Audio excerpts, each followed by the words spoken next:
ছেলের মধ্যে 2 ছেলে ইঞ্জিনিয়ার, 2 ছেলে ডাক্তার।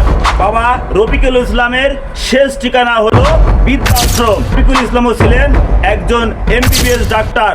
ছেলেদেরকে আমেরিকার মতো জায়গায় সেটেল করেছেন। ভালোই কাটছিল তার দিন, কিন্তু হঠাৎ একদিন স্ট্রোক করার পরে তার জীবন যেন উলটপালট হয়ে গেল। রিটায়ার করার সময় তার ব্যাংক অ্যাকাউন্টে ছিল 4.5 কোটি টাকা।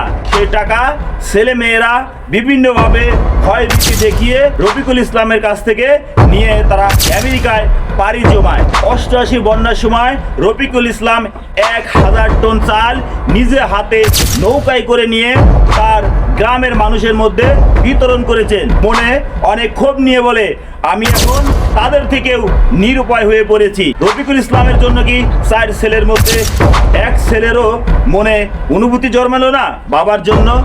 75 বছর বয়স হয়েছে রফিকুল ইসলাম বলেন, আমি ছেলেদের সুনজরে দেখলাম, তারা আমার সুনজরে দেখলো না। আমার তো কোটি কোটি লাখ লাখ টাকার দরকার ছিল না, শুধু 2টা ডাল ভাত খাওয়ার জন্য যদি কিছু দিত তাতেই তো আমি খুশি থাকতাম।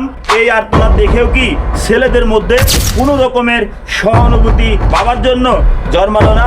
দর্শক, প্রশ্ন রইল আপনাদের কাছে, তাহলে আমরা এখানে শিক্ষার কোন দিকটা উন্মোচন হয়েছে? দর্শক, প্রশ্ন রইল আপনাদের কাছে।